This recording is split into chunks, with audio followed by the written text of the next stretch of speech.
not enough people have mentally thought through the pre-play game of the multiple of attack vectors that will befall you, and many of them will be simultaneously orchestrated to keep you in a state of absolute confusion, stimulus, fear, and lowest energy level, so that you make the typical stampeding sheep critical mistake, like lemmings off the cliff.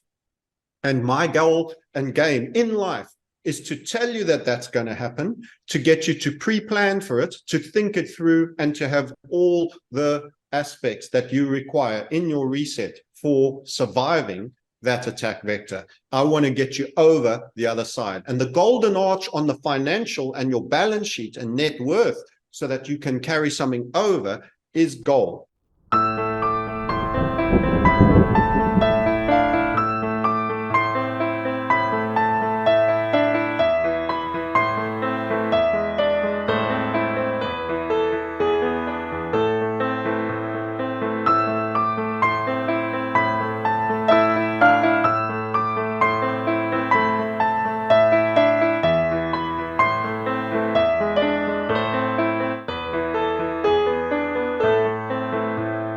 Good afternoon, everyone. Thank you for spending your valuable time right here with the Adapt 2030 channel. As always, I try to bring you the brightest minds that are trying to figure out to not only the problem that we have today, but the solutions to move through these.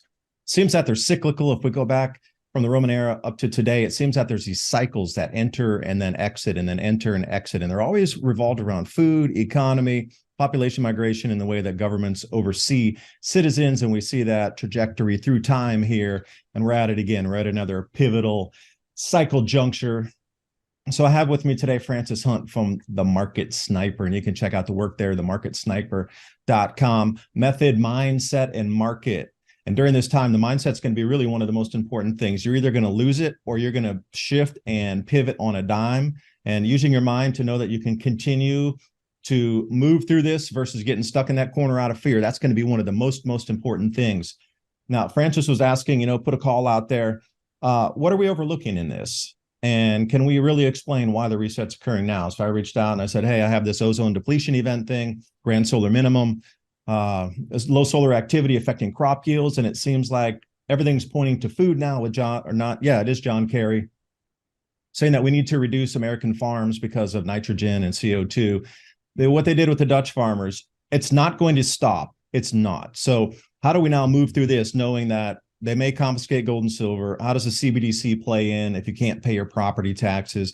How's wealth going to be extracted and move from one part of the globe to the other? Seems like the West is being firewalled off. And to talk about it today, Francis Hunt, I appreciate you coming on.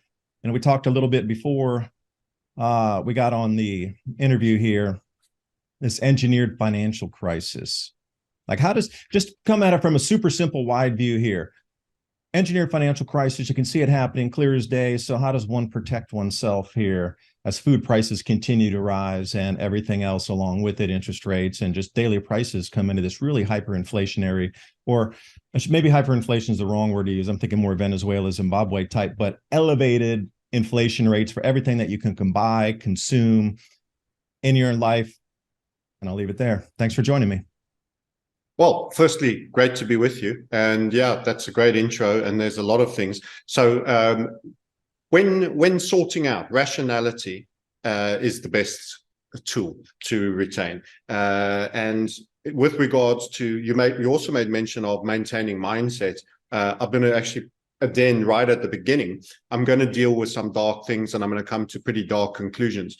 My goal is not to down everybody out. In fact, the process of taking action and acknowledging the fullness of a potential situation is itself very elevating for mood. So it is a psychological game. It is an attack vector on every front, in my opinion, that you're going to be facing. And when you want to take something down, you prepare for a while, and then, if you think of a castle under siege, you're hurling rocks over the walls, you're sending fire arrows into the wood, you're throwing soldiers at the gates, you attack it every way you can, and military is the same. You drop bombs, you shoot shells, you have foot soldiers on the ground. So the whole thing is overwhelming. The goal for the aggressor is to overwhelm you at every level. The goal for the defender which is us, who are under attack, if you have come to that conclusion, is to not be overwhelmed, to take very steady, mature, rational. We have a lot of things in our favor. We have a lot of people that face this threat. We have the ability to build community. We have the ability to build moats, walls, and defenses that can frustrate extensively. And we have the ability to stockpile. So by seeing what's coming, it's far better to acknowledge and prepare than to ostrich your way through this with your head in the ground. So first of all, I hope not to bum you out, and I want to just refer you back to that opening comment in that by networking, becoming the people we used to always be, village community members that knew people before we had our soul taken out of us, put in massive high-stacked urban environments where we didn't know anybody's name, walking on a mass street, and you're in a city of millions and lonely as hell. So actually, we're being returned to our roots, and that's a good thing. This is the compulsion. So the long picture of it is actually returning to your strength of connection. So I want to positively veil that.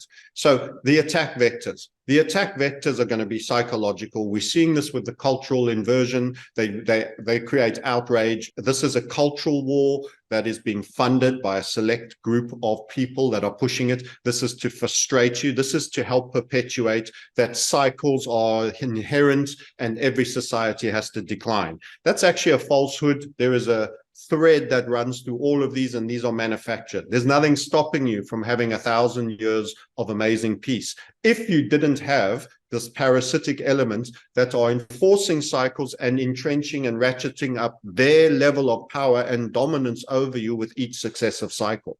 The concern I have for this particular iteration of our cycle is that this is almost the final one, because they have the tools, the technology, the automation to no longer need the labor in the scale that they need. So serfs, peasants always still represented labor. They toiled farms.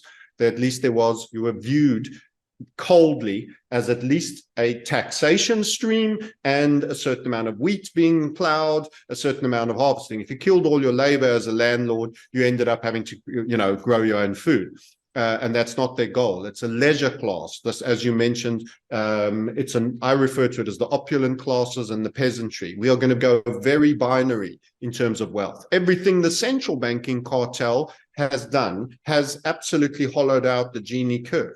I recently looked on their own official statistics, which I perpetuate is a lie. We don't know the true wealth of the big family names that I don't care to mention, might damage your YouTube, but most of you will know and be saying them as I speak. Their wealth is almost unquantified. But even on official statistics, the bottom 50% own less than 3% of the wealth of the country in the States. The top 90% don't barely get 60%. So the top 10 have literally going towards half. In fact, I think I might have inverted that. They might have 60%. My apologies. It's been a while since I looked at it. And it's expanding much further. And those statistics are already a lie.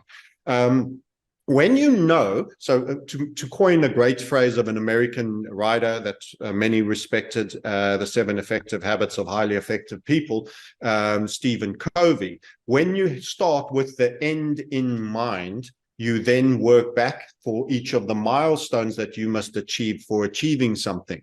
In the same sense, and as I say, you can ask if we want to drill down on who they are separately. I won't get into that now. But they have had a plan with an end in mind. If you understand their end in mind, then you understand what they are aiming to do and where you will be attacked.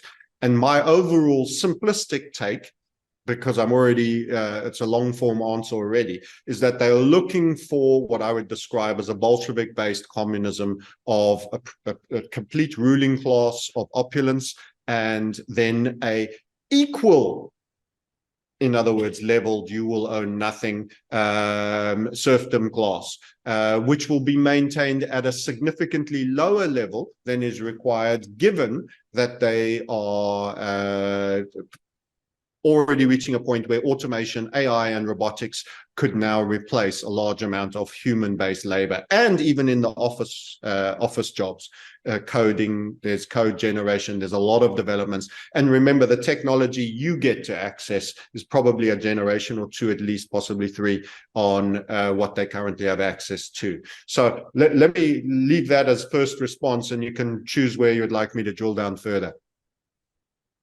Well, that'd be based currently on 8 billion people, but it seems like the fast track here, specifically talking about milestones, is a greatly reduced population.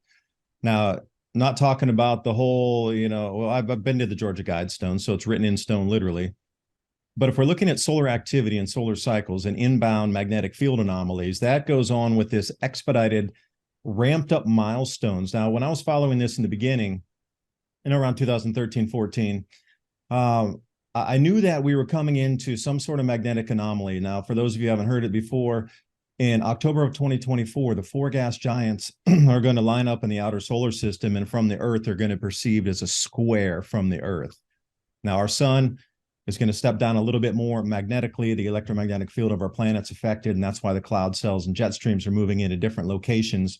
But as the Earth swings through this double magnetic field in our solar system, the last time that the square was observed from our planet out in the outer solar system at this exact degree was 79 AD. So now we're starting to look at a 2,000-year cycle. So I'm thinking, all right, well, why is everything being sped up? Because pre-COVID, some things were changing, and you could see sort of the drip in of economic change, societal change, and it was sort of slow drip. But now it's full faucet, fire hose at 100%, and they just don't care anymore. And when I say them, I'm talking about the central bank and the elite, the power brokers, the governments, the militaries. They just don't care anymore. It's something's coming up so significant that will change society itself, that they're all brakes or all gas, no brakes on this one. And I just can only look at it from something so earth-shaking that humanity will no longer have a contract of any way, shape, sort, or form, that whatever's coming, that this magnetic field anomaly and the crop losses that will occur with it, that hungry people storm castles. That can't be controlled. Anything else can be, because they know the impetus or what the stimulus is and how the human's going to respond on that. But you put hunger into it and famine and starvation, then most of the models don't work anymore. The human brain just goes into this default mode. So there's something between, in my opinion, related with the food, the crop losses, the non-availability of foods, the lack of food choices, the breakdown in complex systems that can get food to people, all between now and the next year and a half. So the timelines and the milestones are something incredibly important to look at in terms of when you might think, massive food crop losses are inbound. Like this year, we're going to start to see this ozone depletion event, which I'll talk about a little bit later. But how do you see these milestones built in, and what's this rush that suddenly they're all on? It's all out in the open. Nobody cares anymore. It's just like the resistance is there for people pushing back, but so people are so distracted. It's an overwhelm of the senses. Like you say, it's a blitzkrieg of the mind that people can barely even move. It's the next biggest story that would have stayed around for 6 months in a previous news cycle 20 years ago. But that's happening on a daily. So, what's this sped up with the milestones, and how do you think that mixes in with the economy and the extraction and movement of wealth from one point to another during the depopulation event here? First of all, when it comes to the climatology, I think you're way ahead of me in terms of potential understanding thereof. I come from, a number of areas, but the one comment I will make that's quite interesting is the Roman Flavian era, which was the Romans that came in that actually stormed Masada, which was in Israel, and caught and destroyed the final resistance of the then Israelites. That was related to the destruction of the temple, that era that you refer to. And there is a lot of people that will need to revisit religious events that are meaningful to a certain group of people. And it's not unironic that you are seeing a potential, what will be described as a weather pattern, maybe truly, maybe falsely, I don't know, but coinciding with a seminal event that was just post after death in that era, 60 to 80 after death, AD. So that was a very seminal era for other symbolic reasons, just from study of history.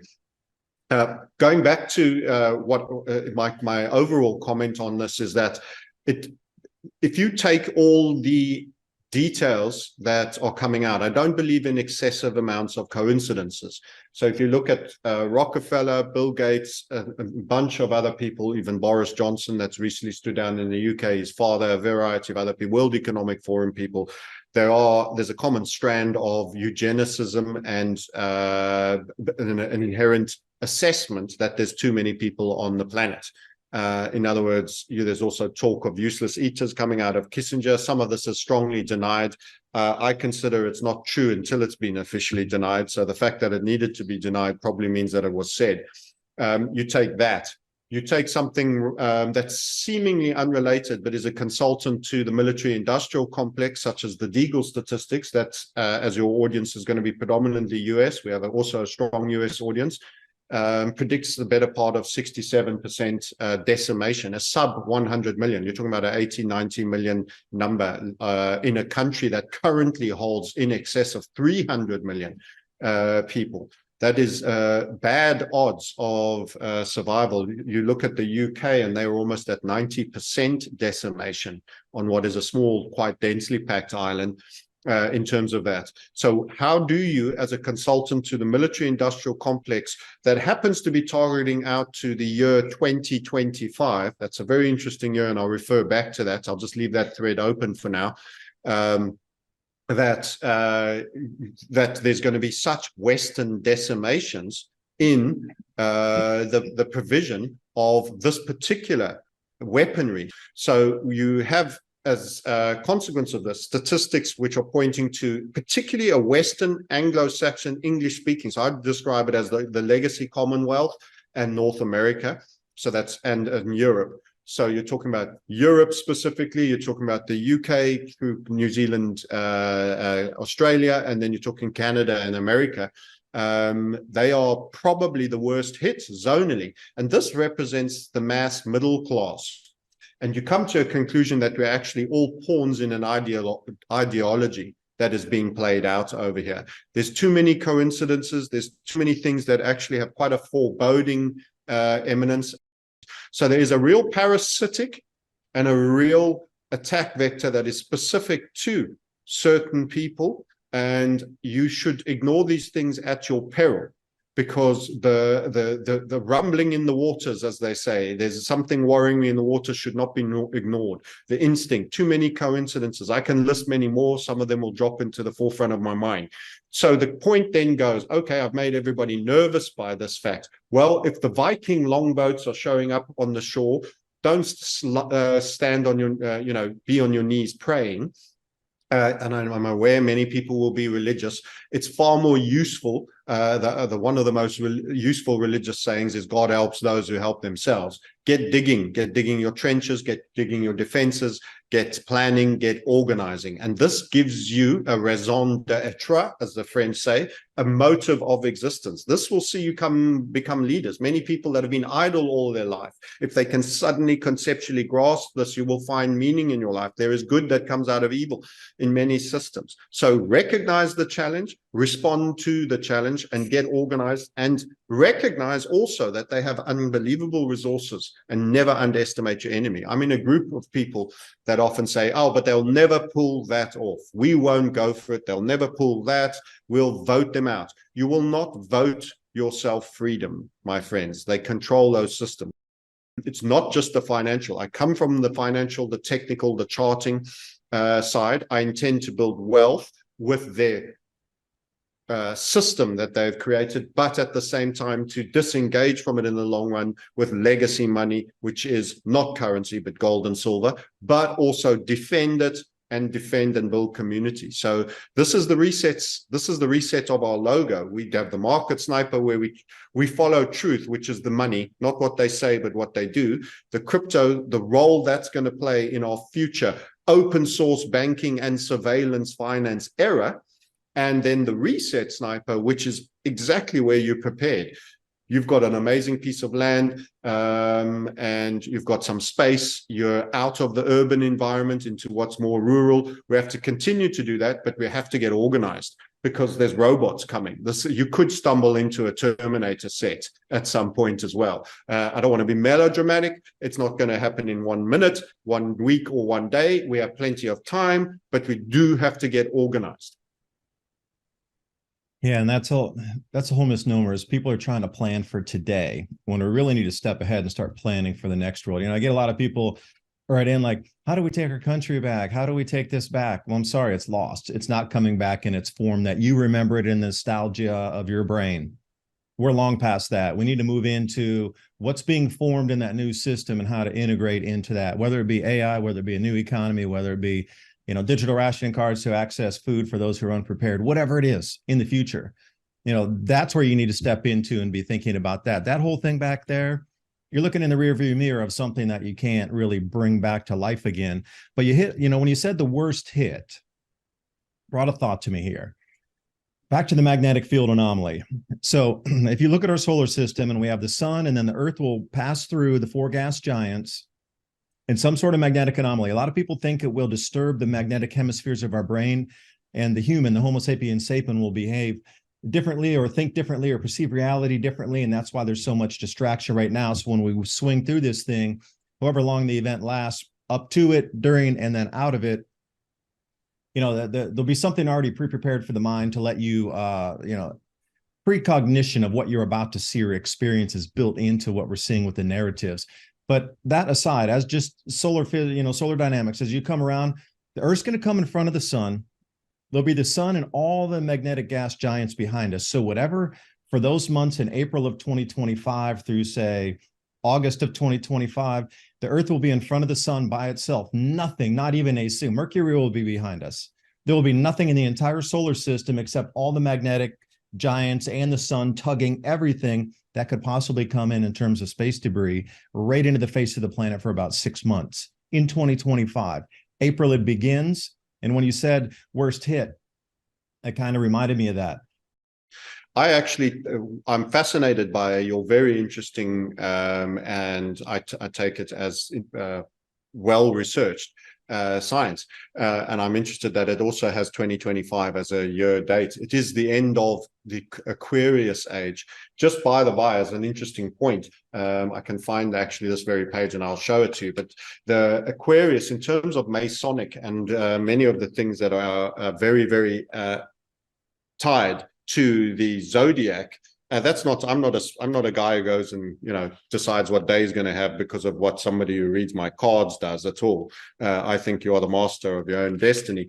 But to a lot of people, these areas are certainly very significant. I'll just show you this diagram. Some who are familiar with the zodiac will have seen it many, many times. That talks about the eras. We're at the Aquarius is that one there. It's the second last one. That I'm on this finger, the one with the watch hand is showing. It ends in 2025. Just to give you what a big, these cycles for the people who are pulling the strings and how they might orchestrate any set of events that may be sold to us as what you've described, or might actually be occurring. I don't know. I can't venture a view. I'm not skilled in that area. But the Aquarius is symbolized by the woman tipping out the vase. I'm not sure if you're familiar with it, and the water pouring out, the zodiac symbol. Prior to that, there is a concept of being fishers of men. Now, many people think this is a Christian phase that was Jesus setting up Peter, his favorite disciple. In fact, that phraseology existed long before Christianity. You've got to remember that 2000 or 2023 years ago is not very long ago at all. And in fact, Plato used that very phrase. There's also phrases of fisherman, fisher king that were used, Greek, Aramaic, before this. Plato used this very phrase 500 years before BC, and it's written, and we've seen these writings. So it's my assessment that religions of the world have actually been regularly cobbled together. The narratives have been cobbled together and repurposed. There are a lot of people that say, it's just a process, it's revelation. Those that are pure just need to pray and they will be saved. This is very much encourages pacifism. In other words, some divine intervention of a chariot coming out of the sky to save you, or a force that will come planetary somewhere or something. And that encourages pacifism. We've been sold multi-generational, many rituals that is based on Abyssinian, pagan, Babylonic, various other things. It's the Christian faith is cobbled together with a pagan ceremony, with kissing under mistletoe, none of which is any real biblical reference at all, and handing over presents. It wasn't the agreed birth date at all, etc., etc. So we are looking at a lot of narratives that have been purposed. The three Abrahamic religions have a very, very interesting source and commonalities that have been written in, of messiahs returning, and they have different takes on their roles. So I would say that it's about the powers that are orchestrating a cyclical agenda for which they have a degree of occultic mysticism, and you can almost call it magic with the K. That was Aleister Crowley type, and all the predecessors that gave that skills to them. And going back to the Aquarius, the fishes of men are selecting the fish. Those are to be the illuminated and be left behind. So they have a process where they choose who is to be part. They canvass at Oxford, Cambridge, Harvard, etc. And the pouring out of the vase, the end of that is actually the disposal of everything else that was not fished out. And that ties again into the symbolism of an overpopulation being deeply culled. And it also has the 2025 end of year date. So there's a fascinating correlation with 2025. And by the way, I'm not one of these guys that said, "Oh my goodness, what was it, the Aztecs, or was it the world was supposed to end on the Mayan calendar, or thought all the planes were going to fall out of the sky on 1999 turning 2000 at all."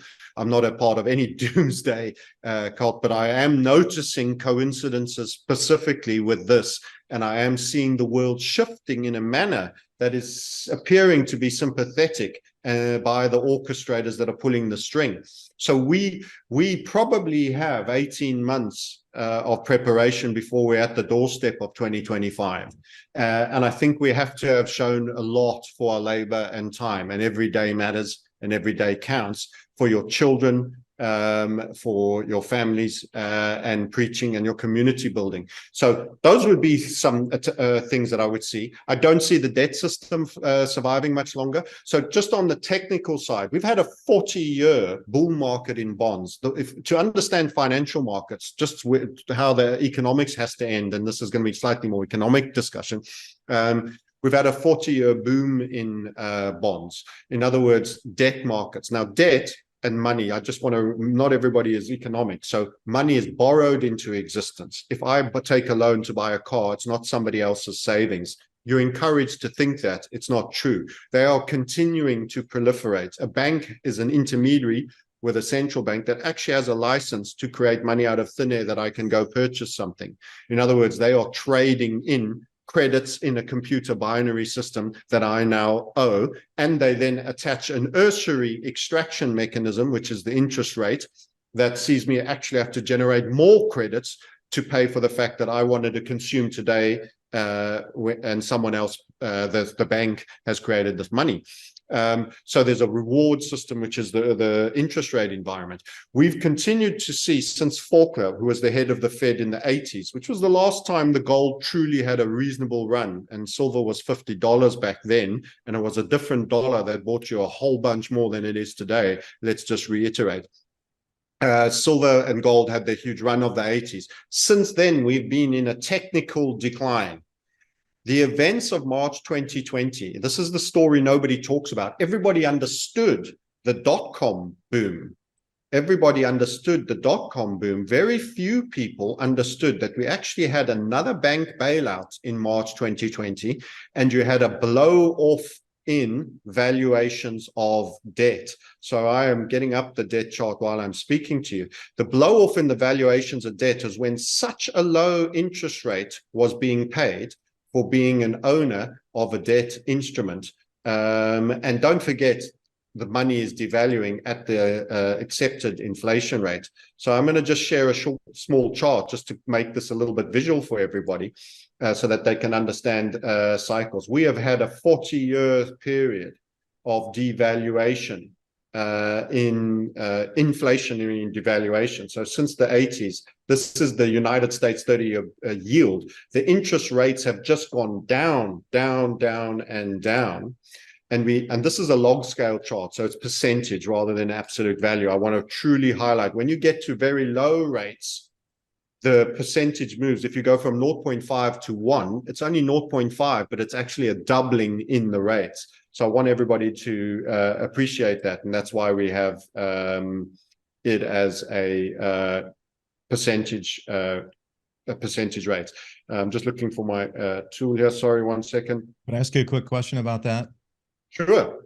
Yeah, because wasn't it in October of 2019, again, they came up with the overnight repo rate crisis where they were dumping something like 700 to 800 billion per evening in there to try to continue that market propping up with they had the same problems prior to the financial crisis happening. So it seems like it was a 2.0, and then suddenly this excuse came up with never-ending money printing, so nobody would blink an eye. But then we know what happened in 2020. So I'm just wondering if those two are related somehow. Where 100%, you're far better informed for someone who's expert in climatology than most people. In fact, it was September into October of 19. There was a complete lockup of the interbank lending market. So the banks again feared that there would be, they didn't trust each other. They all considered everyone else potentially bankrupt and didn't want to lend overnight to somebody else and be paid a rate by that bank. So they all kept their own money and said, don't lend to him. He's not good for it. He's not good for it, etc. And the Federal Reserve had to say, no, everybody's fine. And they can have this big fat discount window where they can come and get as much money as they want. We'll provide it. You can lend to anyone. They're backed by us, essentially, and stood behind the banking system. Unbeknownst to many Americans, I expect, because there was only one article, I think, on Zero Hedge, and then there was one other blog site that highlighted this, and that got truly suppressed, was that just under 4 trillion was sent to Nomura. So you're talking about 3.89, I think it was. Call me a liar if it was 3.69 trillion. Credit Suisse, UBS, these are European and Japanese banks where a US central bank is providing not billions, but absolute trillions, not 1 trillion, but multiple trillions. Of course, the usual culprits of JP Morgan, Bank of America, were also in the mix, receiving trillions as well in this window. And this got hidden, and everybody said, oh, it was a banker bailout. It was banks in 2008 when they received hundreds of billions. And yet they brought this mass distraction and this draconian socio-political begin the training of taking away freedom of movement. And at the same time, this huge bailout happened that dwarfed everything of 08 to 09. And such was that you had the debt markets yield collapse to very close to zero. Now, they have an inverse relationship. When they have a very low yield, they have a very high value. And the question becomes, so the valuation is where the blue line is. The bond was the best investment because the stock market crashed, Bitcoin crashed, gold crashed, everybody crashed, everyone ran into debt instruments. The federal bank standing behind it, they're not federal, they're not a reserve, but the central bank of this America, as we call it, the Fed. And as a result, government debt was the best game in town. And as a result, people bought in, and the yield where was practically nothing. Don't forget, we have a really significant inflation even then, which has only got worse since. They then created 6 or 7 trillion that went into the economy, but that didn't all go to the people. So this was a key turn for us in bond markets. Now, bond markets rule all other markets. Most people eyes glaze over because you're taught not to care about bond markets. Everybody understands Microsoft, Coca-Cola, etc. Equity markets. Bond markets is significantly bigger, and it is the dark side of the moon that is money that has been borrowed into existence. There's a liability, and then there's the cash you spend. If you take a personal loan and you go buy a car, that's the positive side. It's an item. You have a hire purchase agreement. you're paying it off over 7-8 years, and you're only buying 60% of it, and you don't even know what you paid for the thing. You just know that your payment's affordable. You've been put into a shotgun tertiary extracting on the wrong side of a compound interest equation in a depreciating asset. That's right where they want you. Consuming, depreciating, overvalued assets with an tertiary extraction. Now, as the debt market has reversed, the March 2020 events to us represent a major reversal, a 40-year Volcker, who preceded Greenspan, all the way through reversal. So what is now happening, and I'm going to just to highlight my hypothesis, that is a bookend event for the great debt boom. Buying bonds on every dip in valuation was the best trade. It's a meme. And for 40 years it served you. That is over. And I will highlight something else that is typical of that and highlights the keenest significance of the March 2020 events, David. And that is the gold versus silver ratio. Gold and silver it went up to like about 120. That was unheard of. Usually the ratio in nature is around 1 to 15. So to see something at that level, back the truck up. It was extreme. And as a reminder to those who are less well up to date with those stats as yourself, here you can see coinciding with those same events is the gold-silver ratio and what happened in its shootout there. And if I just de-log it, you can see what a big move it was. This was the blow-off. So coinciding when debt reached its absolute nadir of blow-off valuation, gold and silver in its relative valuation, which is, remember, the gold-silver ratio, for those that are new, you want the gold-silver ratio to be going down for gold and silver to be going up. When it's very low, it represents high valuation of gold and silver. When it's very high, it means that real money is most underappreciated than it's ever been before. And you had a blow-off high here. You can see on this chart, if I just hold it over that blow-off high, that is currently, the high was 128.69. We've never done that before. To be clear, mining-wise, you speak to the top miners, and again, good American citizens, for example, First Majestic, many might know that if they're into silver and gold, a miner in the States that has holdings in a number of places, having a problem with their Jared Canyon mine, but they will tell you, we get on average 8 ounces for every single ounce of gold that we pull out the ground.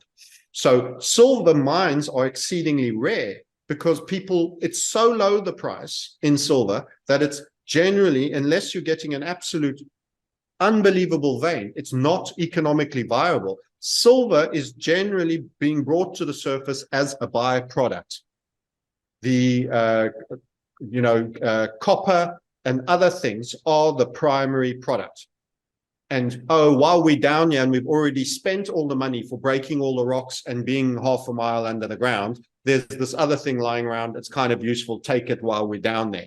That's silver. It's non-viable in many instances for unique specific. There's only a handful of really specific silver mine only deposit mines. So I want to just highlight that. It comes out where someone's already done all the work and put in all the expenditure for some other reason, and you had 128. So that was the turn in the great underappreciation of precious metals generally, and of silver particularly.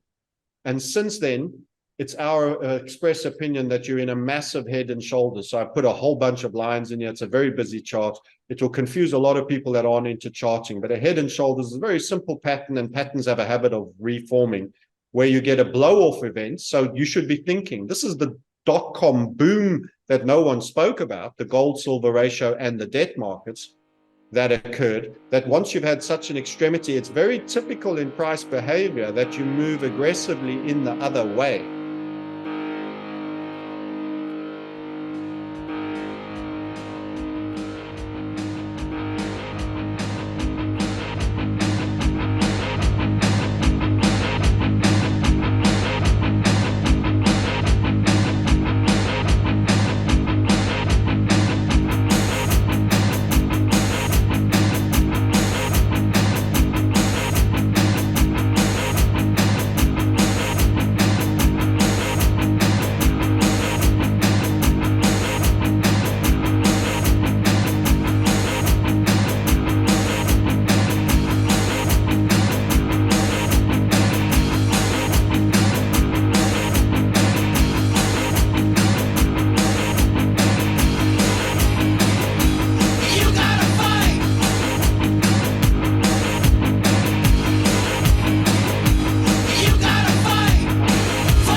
blow off in .com shares, you ended up having a major crash subsequently.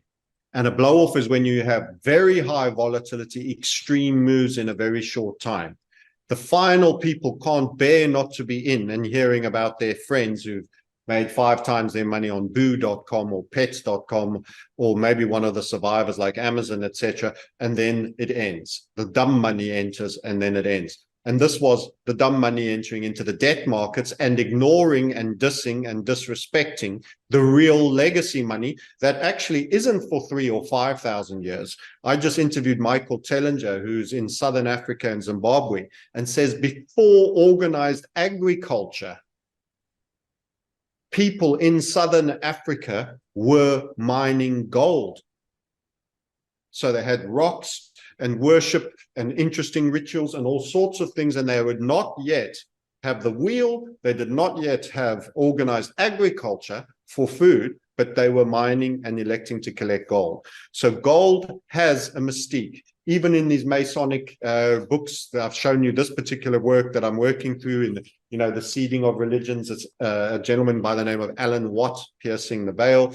And unfortunately he's passed on, but you'll see in Masonry and all the dictums, alchemy is regularly referred to, which is base metals into gold. Gold, there is a great significance to gold as a seminal resource. It is unique, it will never rot, it will never change, it can't be QE'd out and made smaller each time you look at it each day. So I personally am suggesting for wealth retention, people absolutely exploit precious metals, particularly gold and silver, a combination of both. Although I expect silver, when it runs, will run further for longer and higher, it is also more volatile. So you need to have, and you can't also, if the big amounts, it's difficult to store if you have, millions of dollars in silver. So you want to have a mix and in many different formats. So I think that's our world money. And I think that this key March 2020 event not only was a social drill on containment of freedom of movement, and this is why I say you get hit, they will orchestrate many things that simultaneously strike, missiles, bombs, you name it, and you have to be prepared. It's meant to be shock and awe, as Rumsfeld described it, and you have to have prepared, which is also in your mindset, said in the event of the following things, game theory wise, how am I responding when this happens? Anything you have not thought through, planned for, and even written down, you will be in a state of high emotion and likely to make the worst response. So I teach emotional trading is the worst trading.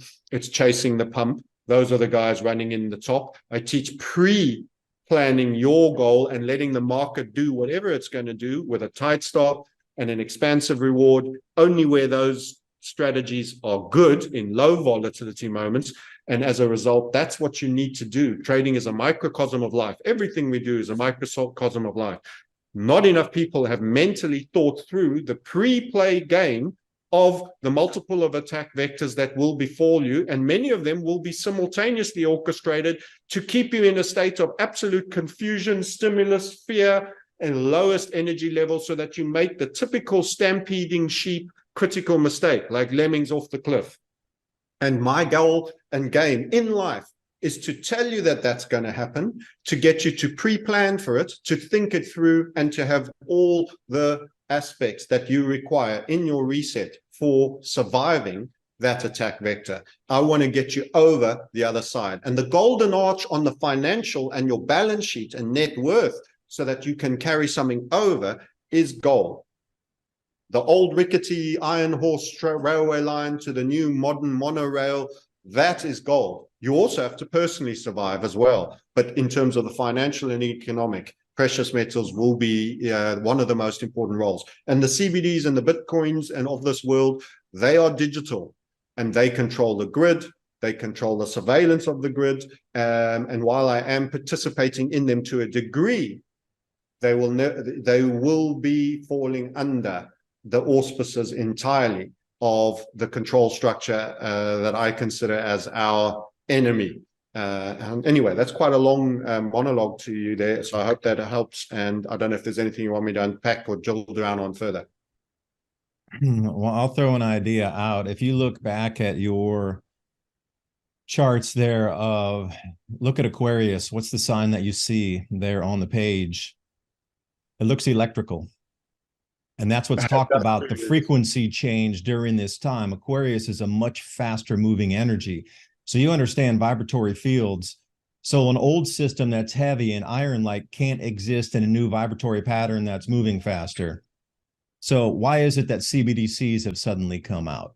What is it about all these changes that we're seeing with the movement from the LIBOR over to the SOFR?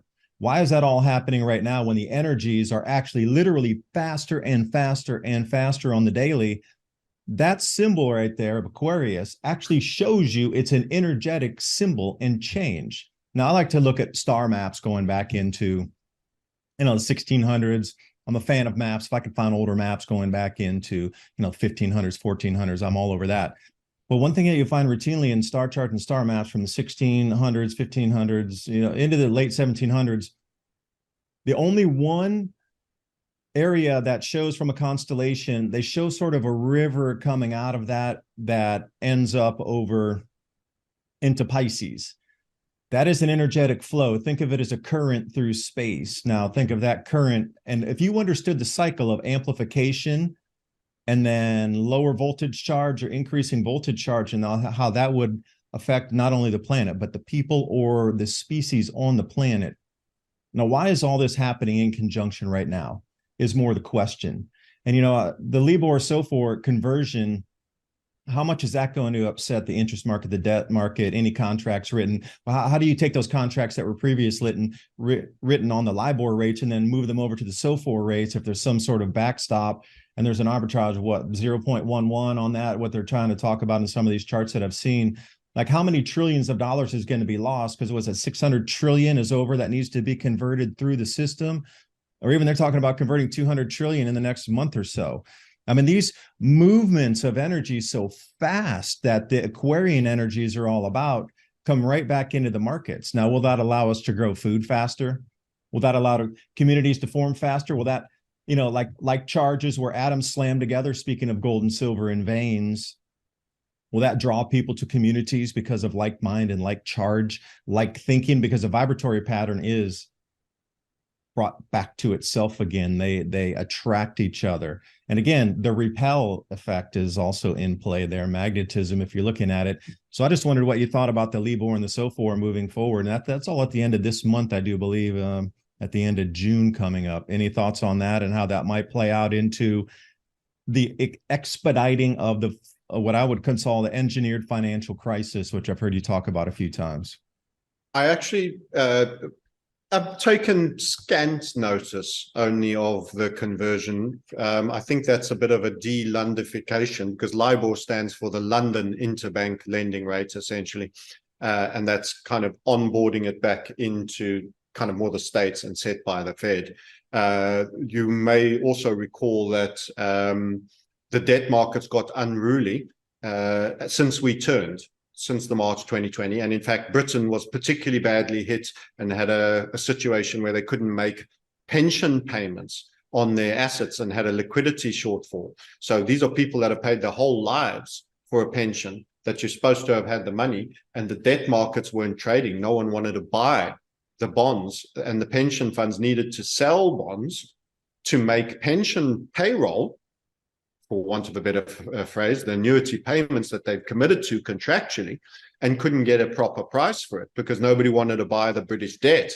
So we've already starting to see that. So I would say the bringing onshore of SOFR and departing from LIBOR was domesticizing the interbank lending rates a little bit and reducing the impact of the UK and London. That's part and parcel of it. Is it the manner in which they pull everything down, and will that be this mid-year that it happens? I think 2025 is the seminal year for a lot of things, but I think a lot of things will be going wrong and start going wrong well before then. In fact, we're busy witnessing that happening anyway. So interest rates, I think everyone expecting peaks and pullbacks. Whilst you may get a flat period for a while, you may even get 1 or 2 cuts. You're going to end up with higher interest rates. That's the one thing no one is preparing for. And to all those listening, the nanothermide of a controlled demolition of your personal finances is debt with an interest rate.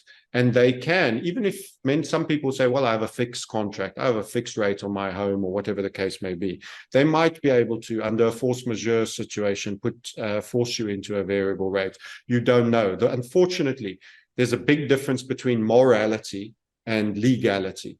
And these guys have gone into great degrees of revisiting terms and conditions. For example, bail-ins, bailouts, these things have been written in contractually. They've changed since the Cyprus events that occurred, where they actually gave everybody huge haircuts and you became minor subsistence shareholders in the banks that are essentially bankrupt. So, you know, they have already tested solutions that they may intend to unfurl at a far greater level. Long-term capital's collapse was actually a bail-in, and that was a precursor to the 2008, which gave them the confidence to do a bigger scaled one. Your lockdowns, as per the events of March 2020, is an initial drill for further lockdowns. These are powers that they intend to exercise. Otherwise, they'd lose them. They're not powers that they just go, that's it, I don't see us ever using that again, and we wouldn't want to. No, as people seize power, the power to remove you from being on the roads that they also occasionally need to use, out of the airways that they need to use, that is something they will exercise more regularly, like a muscle. Otherwise, it wastes away. So overall, freedom of movement is going to come under attack. You need to choose where you're going to make your stand. You need to be surrounded by the right quality of people. You need to be a localized leader. You need to be inspiring people and taking action. Our community is motivated and specific towards that, as the Reset Sniper being a large and ever-growing element of what we do. However, we still need to be able to participate. You talk about electrical, you asked for a comment actually on the Aquarius symbol. Some of these are hieroglyphics. So you'll see, for example, Omega in some of them, and various other Greek and Aramaic symbols. It could also have a dual meaning of electrical. I see we're all too relevantly exposed to grid down, and I see South Africa as a great example of how that hurts and bites when you have grid down. But if they take grid down or EMS attacks that many people have speculated on, almost all your forms of communication are gone. Your ability to withdraw money from banks are gone, from ATMs, from internet banking. Your ability to make payments are gone. You get rug pulled on every key element. Shops will not be able to receive payments. So actually having some cash, even though it's being devalued, is still a worthwhile endeavor in my overall opinion and view. And you have to protect against this kind of a strike. I would also argue ham radio and CB radio are worthwhile in the event of grid down. By the way, in 7/7 in London, which was their 9/11, on the tube attacks and the surprising bus attack just outside, I dare say that Tavistock Institute, for those that know what I'm referring to, go research Tavistock further. They actually took the mobile network down for all of the UK, and they have kill switches to do that. So when you most need things is when they will not be available.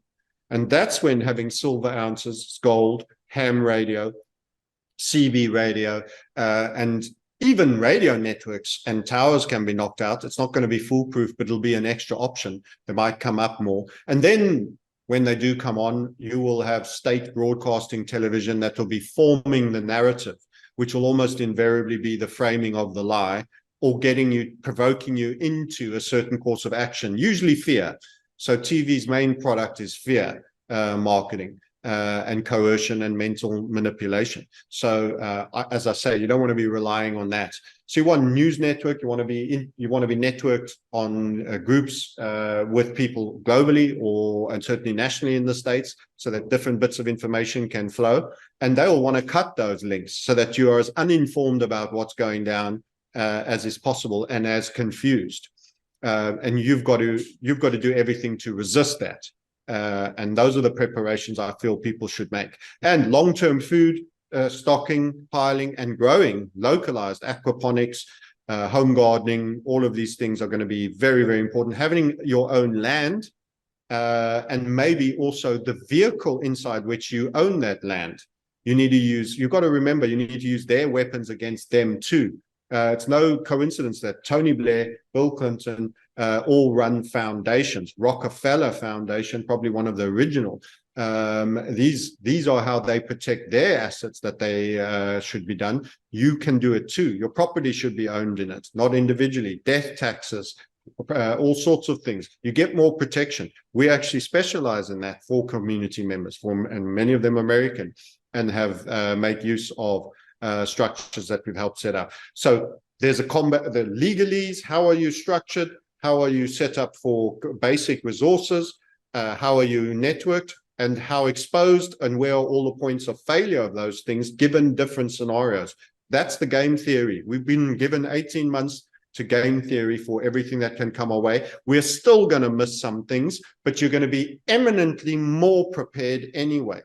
I would even say there's scope for underground things. I think some of the things that could be passed as the climatology, and that's not to say the climatology that you've presented won't happen and isn't accurate, quite possible. But some of those effects could be achieved by 5G, 6G towers possibly, and some of the things that may have befallen us in terms of what was injected in our system. There's some people speculating on that. Again, I'm not a biodynamics specialist.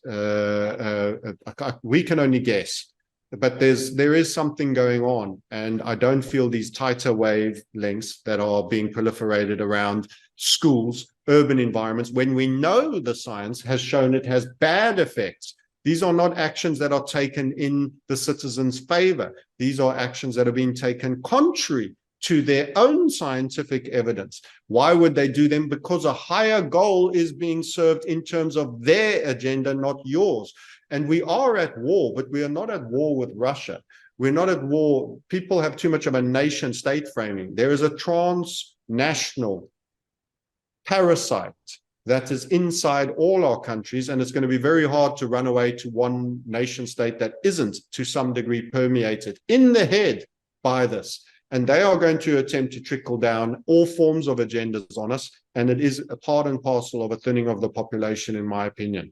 And I want to carry as many people into survival. And there is scope for having subterranean developers. It sounds like the good old nuclear fallout thing, but having home underground. There's evidence that there's full networks of cave and tunnel developments. Many think under the Getty's Museum, many think under Denver Airport, just to talk some American examples, clearly under the White House and between airports.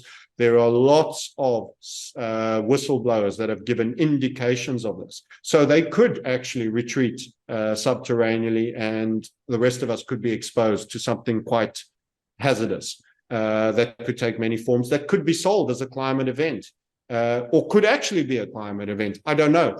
And I think it's our duty to prepare to survive that. And 2025 is going to be a year of reckoning. Could I throw a last question at you? Sure. Well, just a quick statement. You know, that statism thing is the biggest lie and the biggest fiction sold to us over the thousands of years that there are countries. You know, this usurps anything with central banking. Statism, that's the base of it all. If there was not that, well, we have this nation, you have that nation. If it was humanity as itself without borders, that would be something completely different. But that world that would exist there would be different from now. But this, I want to talk about the Southern Hemisphere with the ozone depletion event, because I really believe that the data is showing that you would be familiar with this because you're from South Africa and you understand the ozone hole cycle every single year, as well as people from Australia. I'm going to take you back to the Hunga Tonga eruption. Does everybody remember that? The Tonga eruption that blew up, and it was a big news story for a while. They had the pictures from the International Space Station. That was January 15th of last year. I remember how vivid there was tweets. Yeah. Yeah, they're great pictures, just astounding.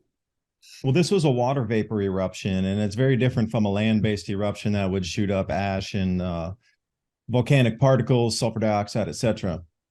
This water vapor was shot up some 180,000 feet into our atmosphere, and it layered and landed in one layer of our atmosphere called the mesosphere. Now, the amount of ice crystals that are pushed up in there now are something like tens of thousands to hundreds of thousands of times more than the averages that have been measured. Now, normally it's only, meteorites that come in will leave dust trails, rocket launches going out that will leave dust trails. There's really not too much that'll put ice crystals or crystal formation into that. They call it a desert layer anyway, because it's so high up, evaporation doesn't take moisture up there. It's one of these punch through events. So you have to realize tens of thousands to hundreds of thousands of times more ice crystals than normal. Now, this is where it gets interesting, because that's where ozone breaks down. And the O3 molecule, 3 oxygen atoms snap together. Once it finds an ice crystal surface, either chlorine or bromine will come along and say, hey, I want one of those. And they'll strip it off, and you'll get regular oxygen, and you'll have a chlorine oxide or a bromine oxide molecule that'll then go back down through the atmosphere and start its life cycle again.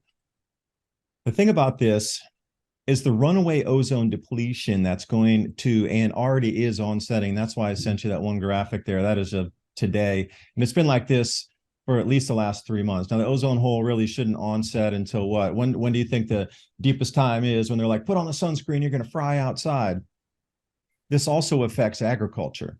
It decreases agricultural yields across most plant species by about 30%. And at the higher elevations you get, which barley would be one of the first affected, is somewhere around 40%.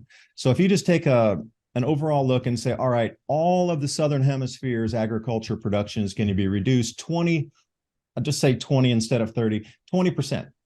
Like, how is that going to kick off price-wise?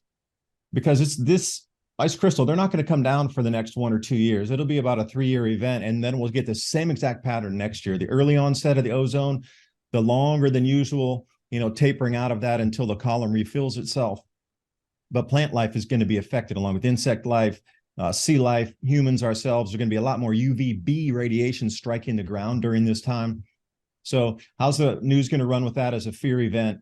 And then what do you think about if you lose 20% of the Southern Hemisphere crop production, then how's that going to push across the planet in terms of upsetting economies and taking us even into higher food prices? And I guess that's my real question I wanted to ask you. Yeah, so there's quite a bit in that overall statement. Again, you're ahead of me on climatology, but I would argue the one thing in terms of the Southern Hemisphere, I would imagine that the powers that be, that they were orchestrating expected food shortfalls, would coincidentally make that also sure that anything natural is also working. They ride the trend of any natural trends that may exist. So they will get the double benefit. There is the weaponization of climate, what I refer to as the watermelon communism, which is essentially bringing in complete Bolshevik communistic rule, particularly to where there's strong middle classes, which is the areas I've already described, typically English language nations and Europe, that is the sticker story for many farm purchases and everything. So they're going to resiliently and belligerently, whether it's shown to be a lie or not. Remember, outrage at their lies just further serves their agenda. So they work on a basis of thesis, antithesis, and they get their synthesis, which is the two warring factions. So they are very successful at establishing one argument, which is intentionally outrageous, and one outcome that gets a counter argument, and then dividing and getting this war around this issue and actually synthesizing what they want out of that, which ends up a hybridization of both. You could argue this happened with communism in the USSR and capitalism, and we've now gone more welfare state. So democracy is fast passing into socialism, slave reparations, UBI, CBDCs on the capitalist side, and the old USSR Russian states, now, they've got big corporations, there's private business, you're owning property, and you get this quasi-corporate fascism where big businesses can sell and do things. Small businesses are largely eliminated. And then communism for the serfs, where people are on very low wages doing very menial things. So there's many examples of thesis and antithesis. So in terms of the inflation, their goal right now is all aspects that you have to expend upon need to go up in price. So if you want to devalue everybody's wealth, one of the things you do is you destroy their currency. Remember, the debt collapse is the destruction of your currency, because every dollar is borrowed into existence, T-bill accounting, asset liability. So that your pension is getting destroyed at the same time, because your pensions, not if you've taken control over your own pension and you've invested it in something else like gold and silver, but most pensions in Europe and also in America hold bonds, because that interest payment is the annuity they pay out every month to you. So they hold the bond, they get a government interest payment, and then they just dish that out as, break it up and send it to all the people in their pension payments.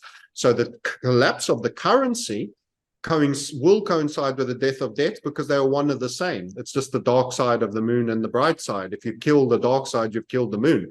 So both go down. So your pensions get destroyed at the same time as your buying power is getting destroyed. That's a very effective when you want to push everybody to serfdom in terms of destroying their wealth. But what about the house that they own? Well, the debt, because it's being destroyed, you force the interest rate out. So everyone who has a loan can't afford their loan. Even if they have fixed, as I've said, there's ways around it. You might have to refinance, or they might just force majeure you into a variable rate, whatever the case may be. Then those that have survived, that are the minimum, prices will rise so high on things like food stuff, and inflation will remain vigilant. Part of that interest rate spike. So instead of it turning, you might get one little, as I say, a minor pullback before you have a blow off in interest rates. This could actually see the dollar milkshake theory spike initially and destroy other European nation currencies and others through a super aggressive move, which then says we can't have this. We need a new world order, a financial system. So that will precipitate the great instability in the forex markets and give them their excuse for saying it's time we did the reason this happened. They'll frame the reason, and then they'll come with their ready-bake, oven-ready solution. But inflation will, on the basics, so once you start pushing inflation on the basics, you now create social unrest, because it's one thing not being able to afford a brand new truck. You keep driving the old one. By the way, average age on cars in Americans never been higher. Something that's not being discussed. I think it's 12.5 years. So people are holding on to their cars for longer, which tells you. But anyway, but when you can't buy your food, your breakfast, your eggs, your daily, that's when you really, really have problems. And it was very interesting that the Arabian Spring ran all the way across and occurred when the cost of food was then just, people were going hungry. That's what gets people in the streets. And that's when you want social unrest. And that's when people steal from others on the basis of needing to survive. And that's how they get rats to kill each other without having to do that. The crabs in the bucket are clawing each other back. And you want to avoid being that. And that's where your fellow citizen becomes your fellow, either he's part of your community or he becomes a future problem. The sleepers are a problem, because when they can't eat, they're going to come storming the nearest gate to beg and borrow for stuff. You need to be able to protect what you have in an environment where so many will not have and haven't prepared. That's why the more you get preparing, not only are you getting more friends on your team, you're reducing people who will be underprepared that'll be kicking your door down. And these are the aspects. So the food price inflation that's likely to come in as a result of some of the things you mentioned and what we've discussed is all part of destroying and making reliant on state, which is the ultimate global communism that I feel is coming. And it's the West that needs it. The rest of the world will get it to a lesser degree. Many of them have already experienced that. Eastern Europeans, Russia has already experienced it. China's already a communistic state. Latin America has bounced up and down. The places to hide for me, actually, and this is going to be hard for many Americans to hear, but I feel in spite of all your plans, you will find that they will be far more effective than you realize. because they're also game theorying for these things, and they have Aladdin, the supercomputer, and lots of other tools. It could be wise for you to have alternative geographic options outside of that jurisdiction that is the United States of America entirely, which can actually see places like Latin America where you think, well, you don't get the same service standards, this isn't as good, actually turn out for this event being a much better and safer outcome. I will actually, ironically, consider South Africa quite a well-prepared place. And that's, many people are going to go, what to that comment? Because all the people that are of a certain income standard have generators, have batteries, have everything. It's a must-have because their primary status provider is in a state of decline. It's happened in slow motion. They've had more time to prepare. People know how to set up alternators. They don't care that there's 12 hours load shedding if they're fully prepared. It's devastating for businesses that have to have power and can't fathomly have enough battery power. So yes, they've felt that in the economy. But the thing, when the cards fall slower, you can see what's happening and people can react. If they happen suddenly, you'll go from having grid and you thought, oh, I'll have time, there'll be warnings, and then suddenly no grid. There are places that it's a farming country. There's lots of farms. Farmers are everywhere. There's lots of different crops. It was almost independent on almost every level except oil. They even crushed coal for oil quite effectively because of apartheid. So they were a sanctioned nation state, so they developed multiple industries that are local. So in some ways, there's some advantage. And there's chaos. The government's not efficient, that efficient, as opposed to, say, Germany, where they're exceedingly efficient. They know where you are. They know if you've changed the address. They're asking immediately for tax here, tax there. So being lost in the cracks in what many would consider first world, third world, can actually have some advantages. These are options that you will have. Is there a perfect safe haven? I'd love to give you $1 million answer that there absolutely is, but I don't consider it to be so. But you could find Uruguay in Latin America. You could find Singapore, very draconian government. They did an awful lockdown on people, but rule of law probably likely to maintain on financial sides and asset sides. So you might want your financials and assets a little bit in there. You might want to actually physically be somewhere else. You might want banks that are a third jurisdiction. This takes you into the 5 flags. And as I say, this is what our community at the Market Sniper is about. Building wealth and protecting wealth in a very unique economic period where all the usual rules will be inverted and no longer apply. You do not buy bonds. You do not buy a portfolio of bonds. Debt is over. It is over. And there will be a cataclysmic event. It's taken 40 years. I showed the yield were dropping. But the one thing about when markets fall is they grind up for years in valuation. But when they collapse at a totally different rate. That's why shorters make so much money in such a short time. If they get it right, they're often wrong because mostly things trend up because of an inflation and a low level of inherent inflation generally. But when things go down, so we aren't going to get a 40 years calm down cycle here. This is going to accelerate, get disorderly, and then there's going to be a circuit breaker stop, and then they're going to switch on the lights to a whole new system. It will be over far faster. The unwinding of a 40-year bond bull market the unwinding will be far, far quicker. And there will be a point where it's just earthquake, it's done. And then you're on the other side, it's a different world. And that you have to survive that event. And counterparty risk is going to be huge. Even if you shorted perfectly as a trader, the bank could go bust that does it. All trades could be nullified or restated. So I don't overemphasize that. That's why I want to hold physical and silver gold. The difference with that is they have to send someone with a gun or a robot with a gun to take it off you. What might they do before? They might ask for registration of all your holdings. Do you have any of this? They might make it mandatory. If you don't declare, it's deemed confiscatable. They'll use threats. They'll do many things. And you're going to have to determine in advance. And as I say, always be honest in a moral sense to moral people. But in an amoral or immoral system, you're going to have to decide. There's a massive difference between morality and their specially written up laws, legality. You're going to have to decide how you're going to protect yourself and family. And your loyalty should be not to state, not to country, not to this ruling class crowd that will do anything they can to strip you of your assets. You are at war with them. Do not be in Stockholm syndrome to your captor. Your local community and your family and yourself are your priorities. And this notion of patriotism and nation state should be abandoned because it is a captured state. And that is my closing message. And people can follow us on YouTube, on the Market Sniper, and on the crypto side. On the Crypto Sniper, there will be opportunities still to make money, both on the downside and the upside. It's incredibly interesting times, and it's a challenge, and leaders stand up. So take action. Don't be intimidated by the situation. There's been worse things that have happened, I'm sure. We haven't lived all of the last 250,000 years. We've had a good life so far, and we're going to have many awesome more days. Taking action is real mental health. Reject the psyop, turn the TV off, and micro habits every day, taking you a small step forward on all the key areas where you're vulnerable. That's my position.